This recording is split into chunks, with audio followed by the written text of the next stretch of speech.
Guilbeault with us from Dubai, Mr. Randy Boissonneau, Mr. Jonathan Wilkinson, and Marcia Ian from all cabinet ministers. They will make a statement followed by questions. It'll be one question, one follow-up, and make sure I see you if you want to ask a question. Thanks. Ministers.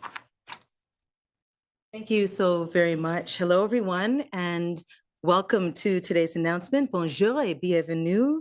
I'm Marcia Ian, the Minister for Women and Gender Equality and Youth.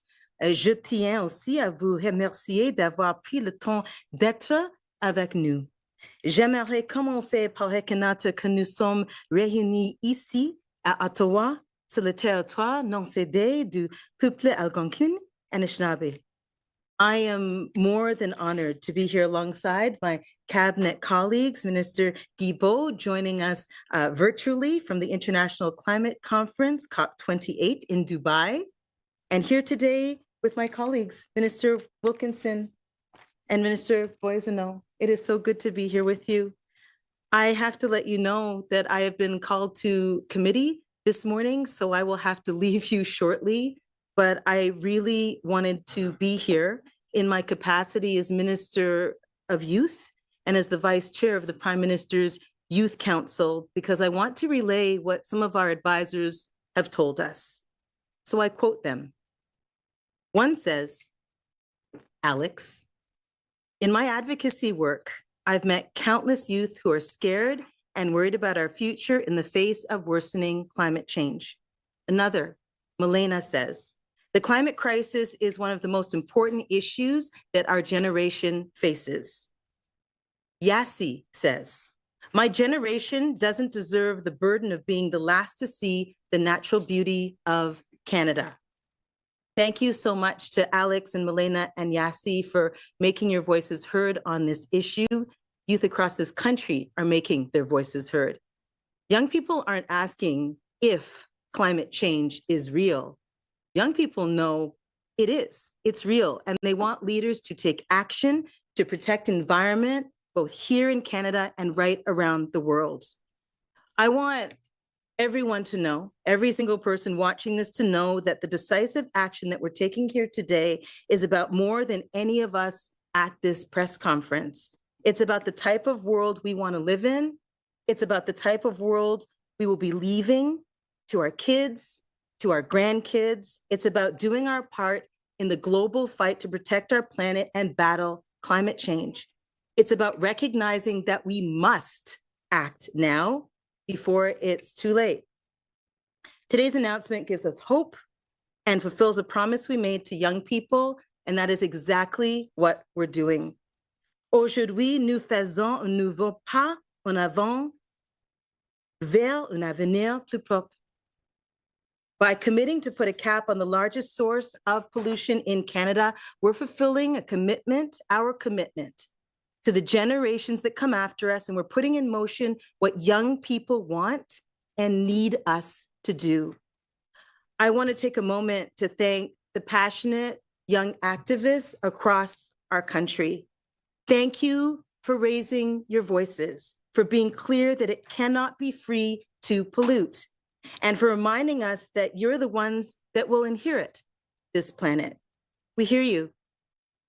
I am now more than pleased to invite Stephen Guilbeault, Minister of Environment and Climate Change, to deliver remarks, followed by Jonathan Wilkinson, Minister of Energy and Natural Resources, and Randy Boissonneau, Minister of Employment, Workforce Development, and Official Languages.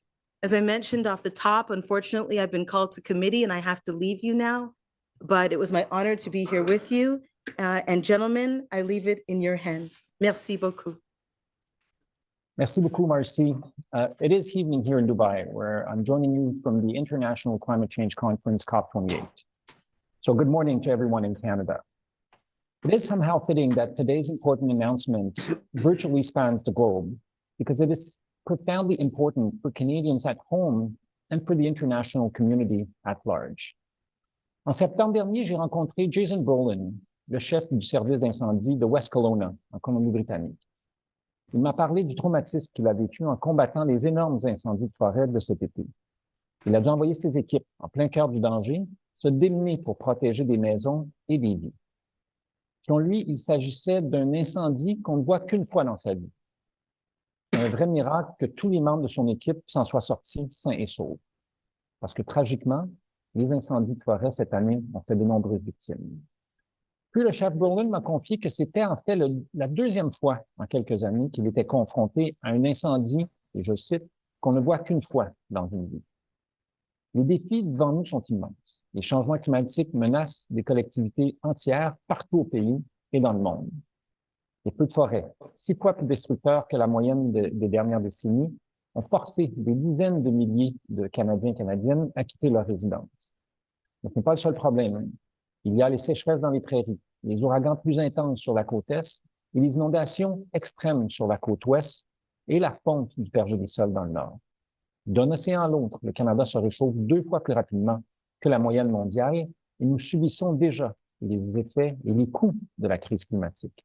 Et ces coûts, nous les assumons toutes et tous. Ils continueront de grimper tant que les émissions continueront d'augmenter. For more than 7 years now, the Government of Canada has been working with Canadians, with provinces, territories, individual communities, Indigenous peoples, with NGOs and businesses, large and small, to bend the curve on Canada's rising greenhouse gas emissions, and to make good on this country's promise to make real progress on cutting pollution that fuels the global warming crisis, while building a stronger, more resilient, and prosperous economy for the 21st century. Every sector of the economy and every region of the country has a role to play. And all that collective effort is finally paying off. In 2015, Canada was on a path for emissions in 2030 to be 9% higher than they were in 2005. Today, thanks to the work of so many Canadians, we're ahead of our initial 2030 target and firmly on track to meet the target set in our 2030 emissions reduction plan. In fact, today, our government released the first progress report of our 2030 emissions reduction plan. It shows our current path and lays out the measures that are ongoing and underway to get us to 2030 targets. One piece of that comprehensive plan, a promise we took to the Canadian people in the 2021 election, was to put a cap on the amount of pollution from Canada's oil and gas sector and reduce it at a pace and scale needed to reach carbon neutrality in Canada by 2050. Oil and gas is the largest emitting sector in Canada, and unlike almost every other sector of our economy, pollution from the oil and gas sector is still going up.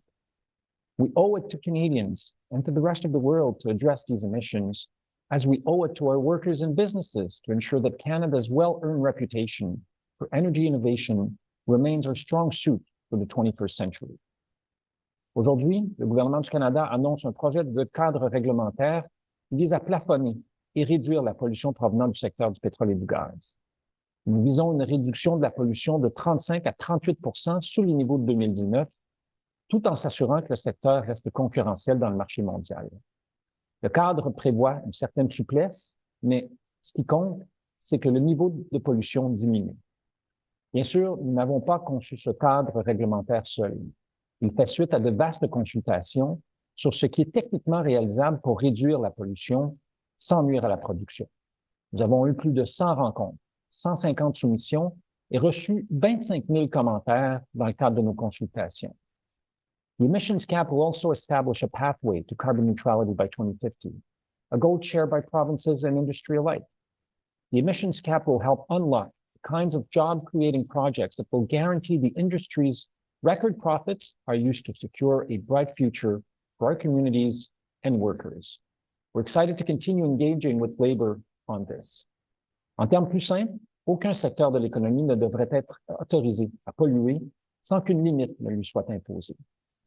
The oil and gas sector isn't the only one that is asked to contribute. We will finalize regulation in the coming weeks to ensure that 100% of new cars sold in the country are zero-emission vehicles by 2035. We've also published draft regulations to ensure our electrical grid is carbon neutral by 2035. We all know what's required. We have a common goal of carbon neutrality by 2050. The time has come to get into the nitty-gritty of the framework to help inform draft regulations, which we plan to publish by the middle of next year. We look forward to continued engagement to get these details right. Le temps est venu de redoubler d'ambition et de passer à l'action. Notre main-d'œuvre est qualifiée, les innovateurs du domaine de l'énergie ont fait leurs preuves et ils sont prêts à relever le prochain défi. Les répercussions du changement climatique représentent un danger réel et immédiat qui exige que chaque secteur et chaque région du pays contribuent à offrir des solutions concrètes. It is the challenge of our time, but also a great opportunity. Ce que nous annonçons aujourd'hui est historique dans le contexte canadien, mais aussi au niveau international, puisqu'aucun autre producteur de pétrole et de gaz propose de faire comme le Canada. Together, we can build a future that will benefit everyone. Thank you. Merci.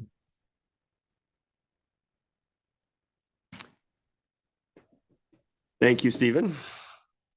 We talk a lot about climate change these days for very good reason. The planet is at risk of burning up. The world's top scientists have been measuring it for decades. This is not new news. And people everywhere have seen it in the floods, the wildfires, and the storms. This past summer, we experienced the most destructive forest fire season in Canadian history by far. It forced the evacuation of tens of thousands of people. It destroyed homes and livelihoods and blanketed our cities and our towns in clouds of smoke, certainly including here in Ottawa. The policy we are announcing today is one of an array of policies that Canada has been putting into place to do what we can to slow and eventually stop the planet from burning up. While climate change is indeed an existential threat to the future of the human race, it is also rapidly transforming the global economy and global finance in ways that are creating enormous economic opportunity for those who approach the transition to a low-carbon future in a thoughtful, determined, and focused manner. In releasing the World Energy Outlook 2023, Dr. Guilbeault, the executive director of the International Energy Agency, stated, and I quote, "The transition to clean energy is happening worldwide, and it's unstoppable. It is not just a question of if, it is just a matter of how soon."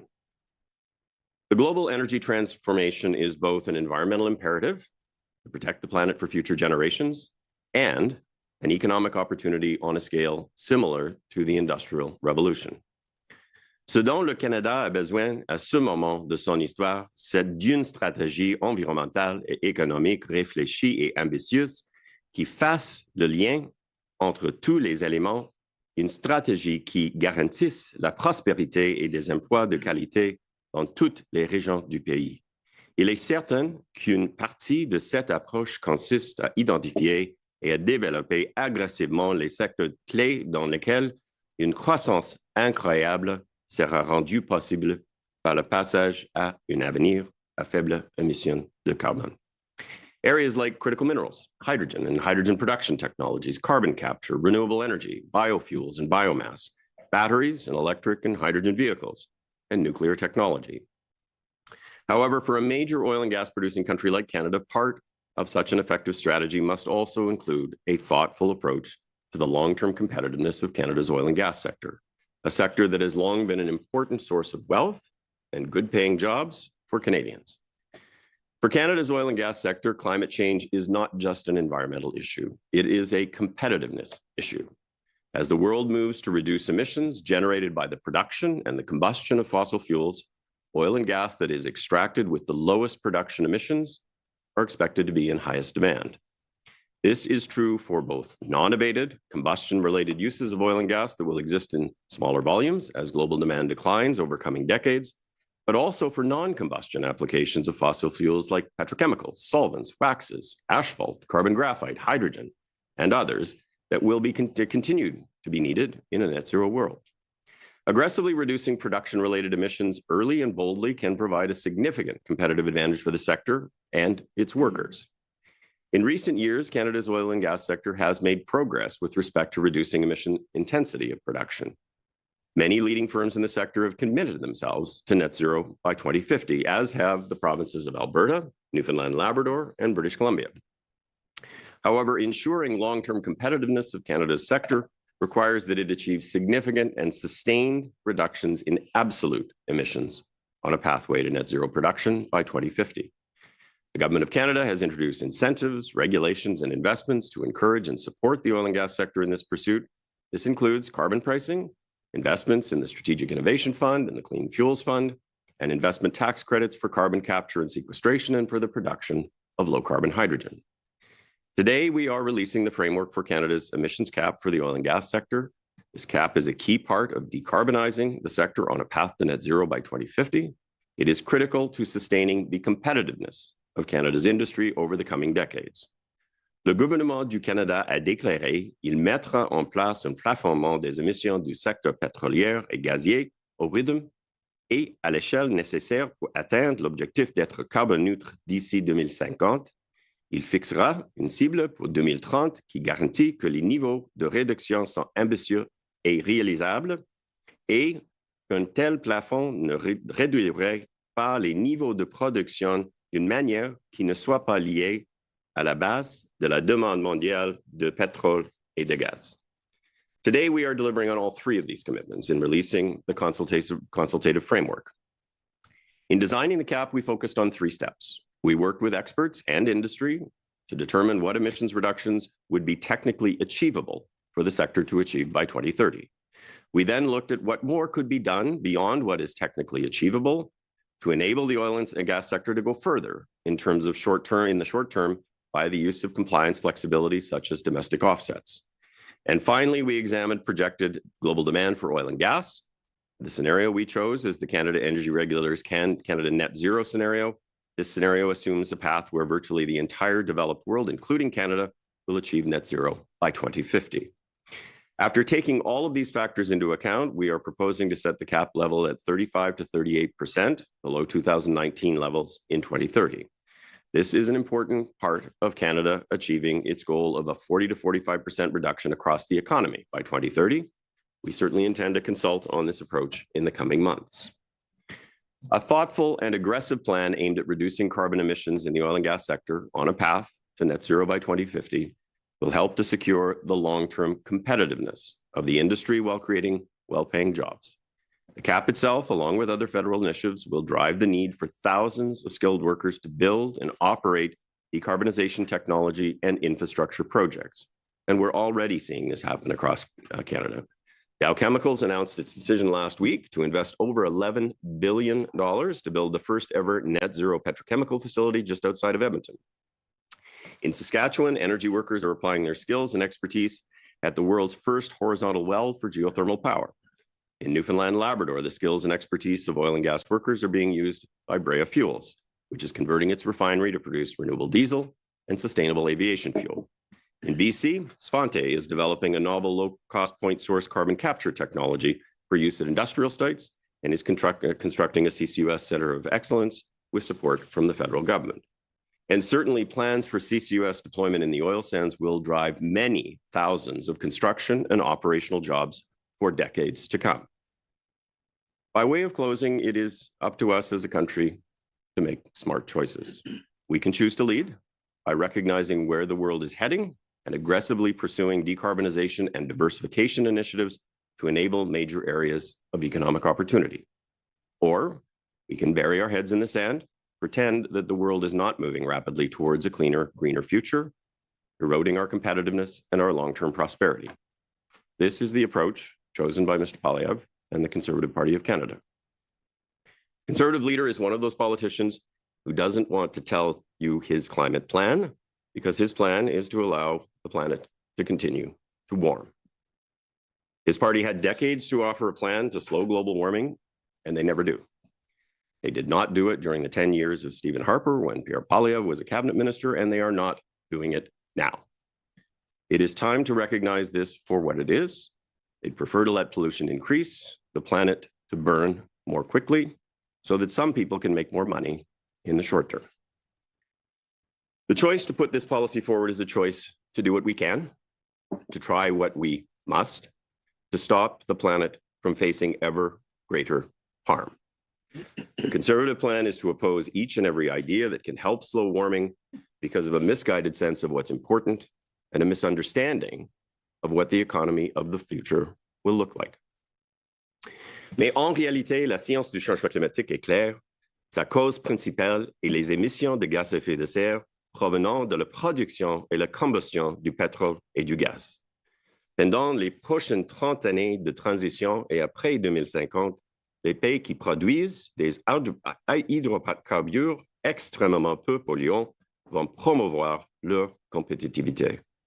This federal government's focus on decarbonizing Canada's oil and gas sector is both a plan to protect the planet for future generations and to enhance the short and long-term competitiveness of the industry.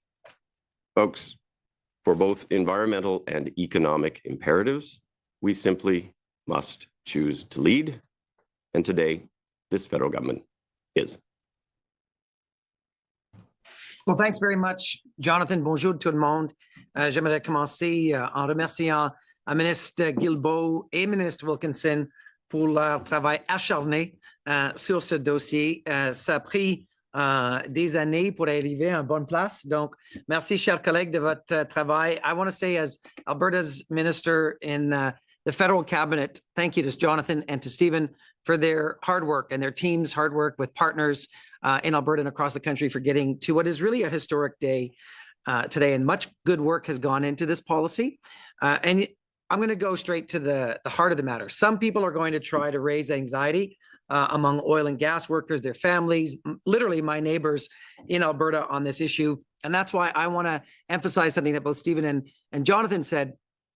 What we're talking about today is about cutting emissions. This is not about capping production. Et si je peux le dire clairement en français, pour clarifier, ce plafonnement vise à réduire les émissions. Il ne s'agit pas d'un plafonnement de production. And you're also going to hear people say that this is an attack on the oil and gas sector and by extension on Alberta. Nothing could be further from the truth. And I can share that with the fact that our government has been working hard for years, hand in hand with industry leaders in our province, with partners, Indigenous peoples, to ensure that we can both grow our economy and protect the environment. Why do we need to do that? Well, we have to stay competitive in a global energy market that more and more demands low emissions. And I know, as Jonathan and Stephen alluded to, that we've lived through dramatic increases in severe weather events over the last several years. I couldn't go out Monday of the long weekend of May or September in Edmonton because the air quality index was 11.5, 11 plus actually. And so for people who are now having to stay in their homes during forest fire season when they're raging because they simply can't breathe the air, that is a cue to all of us that we have to do better. And that includes the oil and gas sector. So heat domes, atmospheric rivers, forest fires, smoke-filled days, and devastating floods. And even in the middle of COVID, folks, the number one thing that people in Edmonton Center asked me to work on was fighting climate change in the middle of COVID. And when I'm on the doors still now, that's what they're asking us to do. It's still the number one issue. A majority of Albertans want us to do this, and certainly a majority of people in Edmonton Center want us to do this. And so for the safety of our communities and our families, we need to address the threat of climate change. Now, at the same time, many of us have a family member, a friend, or a neighbor who works in oil and gas. And these jobs are important, and we're going to protect workers. Our climate goals are completely aligned with growing our industry and building an economy that works for everyone. How do we do this? Well, our government over the past few years has unlocked billions of dollars in investment in the economy of today and tomorrow through incentives for carbon capture, utilization and storage, and other emerging technologies. Jonathan mentioned the Dow Chemical investment, $11 billion, 7,000 construction jobs, 500 permanent jobs after that in the Fort Saskatchewan area of Edmonton. But we can add to that. We've got Air Products building the largest net zero hydrogen plant in Northeast Edmonton. We've got Heidelberg Materials that's going to produce the first net zero cement plant in the world by burying their carbon in a CCUS, by putting their carbon in a CCUS stack. We are third in the world in foreign direct investment right now. What does that mean? Thousands and thousands of good paying jobs for workers from coast to coast to coast. These are good paying long-term middle class jobs. And that attraction of billions of dollars of investment is exactly how we know that the plan is working.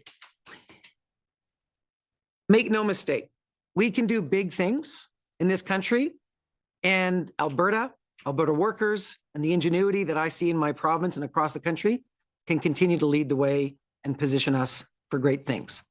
Ne vous trompez pas, nous pouvons faire de grandes choses ici, des choses ambitieuses ici dans ce pays, et notre province peut continuer à démontrer ses talents et son leadership. And as the Minister of Employment, Workforce Development, and Official Languages, I share a responsibility with Jonathan and with Minister O'Regan on sustainable jobs. There is so much that we're going to be able to do with the sector, with workers, And I can tell you that my focus as the Alberta Minister in Cabinet is to continue working every day with my colleagues on this file. It's a good day for workers. It's a good day for industry. It's a good day for Canada. Merci. Thank you. Now it's time for questions. As I said, one question, one follow-up. We will do questions in the room and then questions online. If you are online and want to ask a question, please raise your hand. And we'll try to get through as many questions as possible, because the more that people can ask the questions, the better the reporting. The Marika Walsh, Globe and Mail. Good morning, ministers. Just first of all, on the parts of the cap that apply to emissions in the sectors, your government has chosen not to apply this cap to refineries, which just happen to be in liberal vote-rich areas like Ontario, Quebec, Newfoundland and Labrador, New Brunswick, and also Alberta. So how is this not an attack on Alberta and the oil and gas sector in the west part of the country where you don't have seats? Stephen, do you want to try that? Or? Yeah, I can give it a first shot. I'm told the sound isn't great, but Marika, as you probably well know, we already have clean fuel standards, which are designed specifically to apply to refineries across the country and to reduce the carbon footprint of these refineries. That's the very essence of the clean fuel standards. And in fact, we looked at whether or not it would make sense to apply the cap to the refineries as well. And the conclusion was that it did not lead to further emission reduction than the ones we're already getting from the clean fuel standard. So there's no point in doing that. What we're trying to get at is reducing emissions. We're not trying to burden the industry with regulations. But the refineries will have to reduce their greenhouse gas emissions, just not under the cap, under another piece of regulation.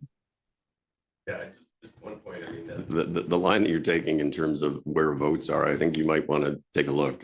Some of the refineries are in Alberta, where we don't hold a lot of seats. The one in Ontario is in Sarnia, where we don't hold that seat. So I'm not sure that the line that you're seemingly trying to push makes a lot of sense. But It's not a line I'm pushing. It's a question I'm asking. The clean fuel regulation only requires a 15% cut. That's much lower than the cap. If you want to respond to that, please do. But I would also like to ask as my second question, how much this is estimated to cost industry and compliance costs. So what we're presenting today is the framework that will lead to the the presentation of the draft regulations, which, as I said, we should take place in the middle of 2024. We will have more information to provide in the draft regulations. As you know, when we do regulations, we are required to do a regulatory impact assessment statement that specifies the cost of putting in place the regulation as well as the benefits. So this will come down the road. But let's be clear that there are compliance costs, just as there are for other sectors in terms of complying, and with the methane regulations, they are a big chunk of the emissions reductions going to 75%. Those are actually relatively inexpensive tons. They're a little bit more expensive than the 40-45%. And the Pathways folks have put out estimates in terms of what they think the costs associated with their investments in CCUS are going to be. That's one of the other big chunks of reductions under the cap.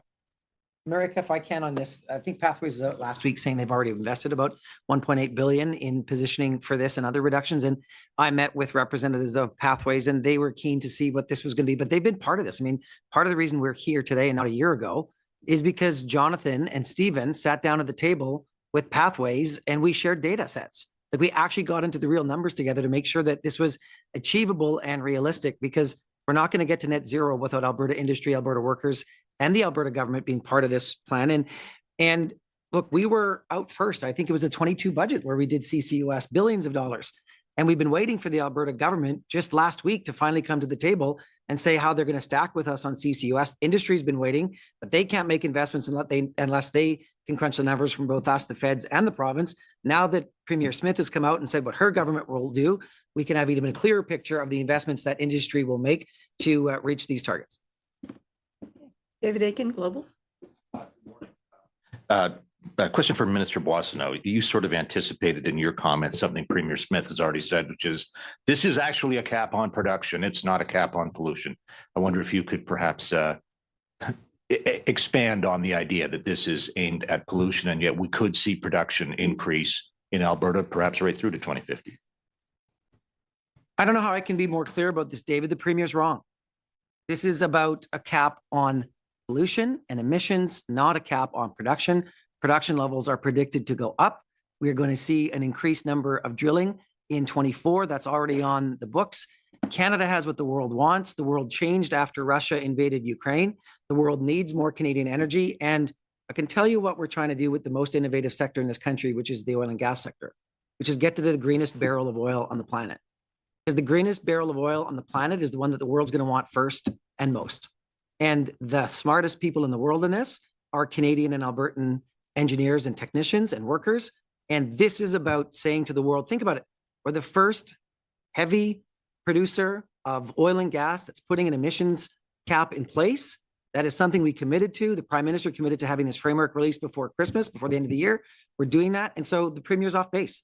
This is about reducing emissions, not putting a cap on production.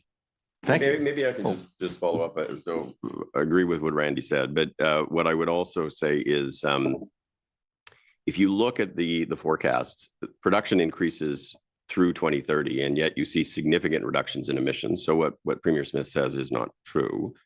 But over time, we do expect global demand for oil and gas to peak and go down. The International Energy Agency said that will happen by the end of this decade.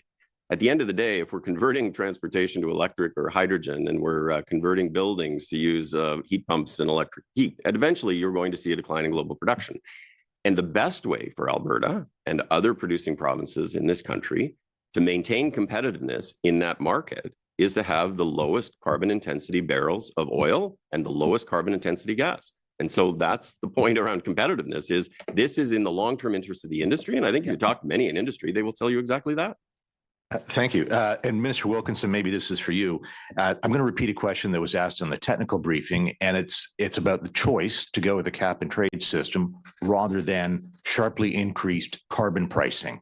I wonder if you could give us your thoughts on why the choice was made for C&T rather than just ramp up the price of carbon. Well, I think Stephen may want to comment on that, but I'll just say one thing, which is it gives you a lot more certainty. A cap gives you a lot more certainty about the reductions. Than an increasing carbon price. And our view is that the sector actually has to play a role, just like every sector of the economy, to reduce emissions in line with our objective and the world's objective to achieve net zero by 2050. So, Stephen? I agree with you, Jonathan. C'est clair d'abord. Merci. Ma question s'adresse au ministre Guilbeault. Monsieur Wilkinson, vous pouvez aussi compléter. Pourquoi vous avez choisi d'attendre jusqu'à 2030 avant d'imposer vraiment le plafond sur le secteur du gaz et du pétrole?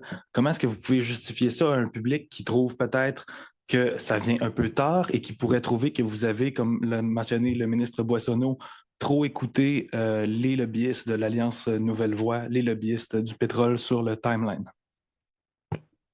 Ben, d'abord, on doit toujours, en tant que régulateur responsable, donner l'opportunité aux secteurs qui sont réglementés de pouvoir faire les transformations qui sont nécessaires.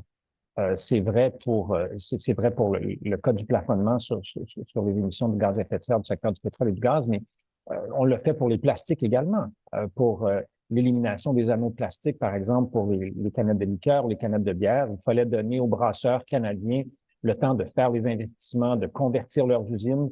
Je prends l'exemple de la BAT, par exemple, qui a fait ça. Ça a pris à peu près 1 an et demi. Donc, on peut pas simplement, ça se fait pas par magie, le déploiement de ces technologies-là. Ça se fait pas en claquant des doigts. Et la réglementation va s'appliquer à partir de 2026. Mais comme c'est le cas, par exemple, dans le système québécois de plafonnement et d'échange ou celui de l'Europe, il y a une période excusez-moi, j'ai le terme en anglais, compliance, respect de la réglementation qui doit être mise en place. C'est une période de 3-4 ans.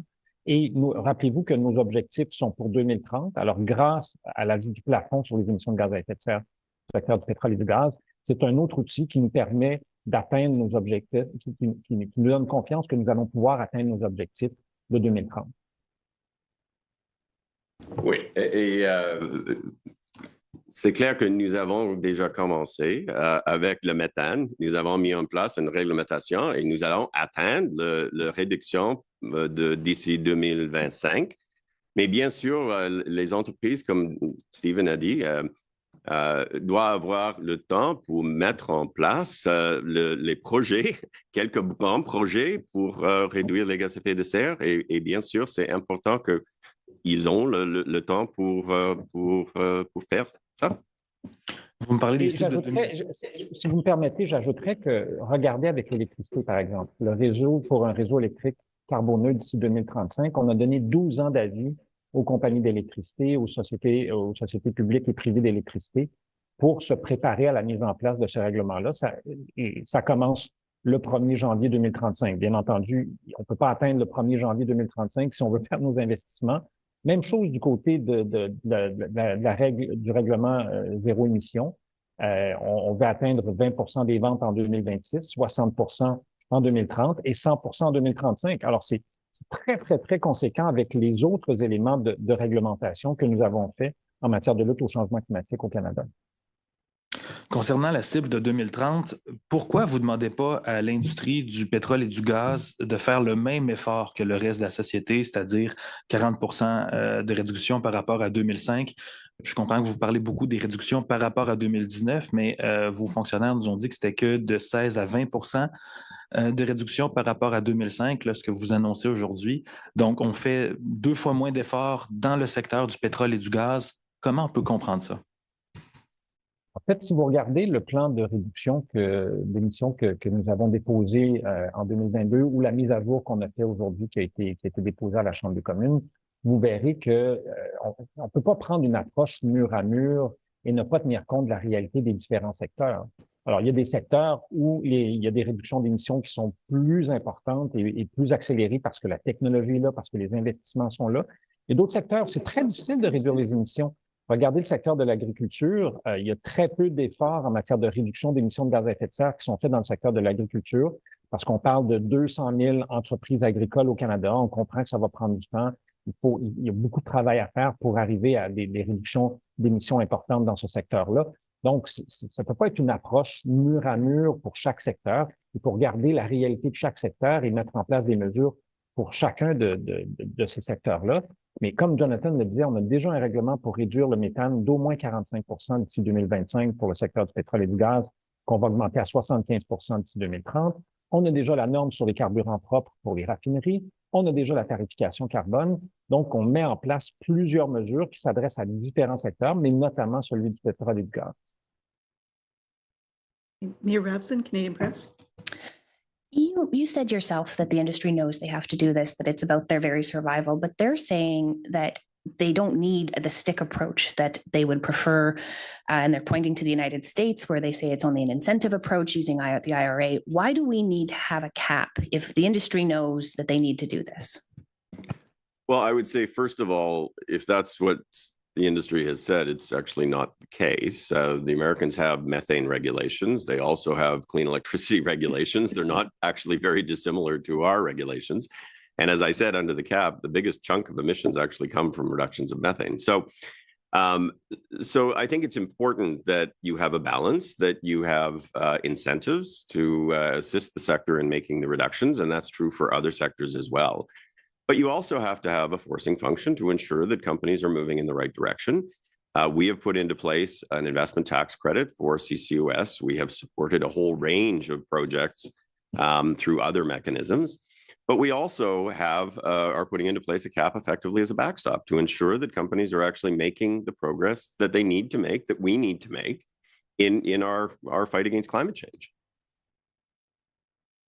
And given the timing of this, if we're not looking at draft regulations until middle of next year, final regulations sometime in 2025, how confident are you that if there is not an election, at least until the 2025, that this will happen? I mean, if an election happens before, looks like this won't go through. So is there a big risk that this doesn't actually happen? Well, maybe I'll start, but Stephen may want to have something to say about that. Well, look, I mean, there is a risk in the context of Canada's fight against climate change. And I would say that risk is Pierre Poilievre. At the end of the day, he has had almost nothing to say about climate change since he was elected.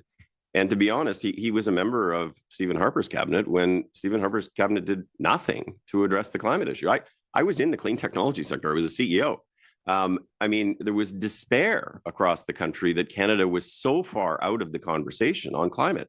So is there a risk? Yeah, that's Pierre Poilievre. And that's something that Canadians are going to have to assess and evaluate in the context of the choice that they will have to make in the next election. Stephen? Again, I entirely agree with my friend and colleague. I mean, it's Amazing, an environment minister and a resources minister agreeing so much. But more seriously, Jonathan is right. I mean, it's not just the cap that is at risk. The Conservative Party of Canada and Pierre Poilievre don't seem to be willing or able or capable to understand that pollution kills people in Canada, that pollution makes our kids sicker in Canada. And what's Pierre Poilievre's response to that? I'm going to make pollution free again. I'm going to make it so that companies can pollute as much as they want.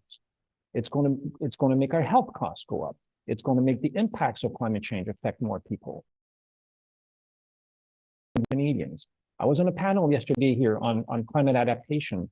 The cost of the impacts of climate change in the last decade in Canada has gone up 10 times, from an average of $200 million per year to $2 billion per year. And it's going to continue going up unless we do something about it.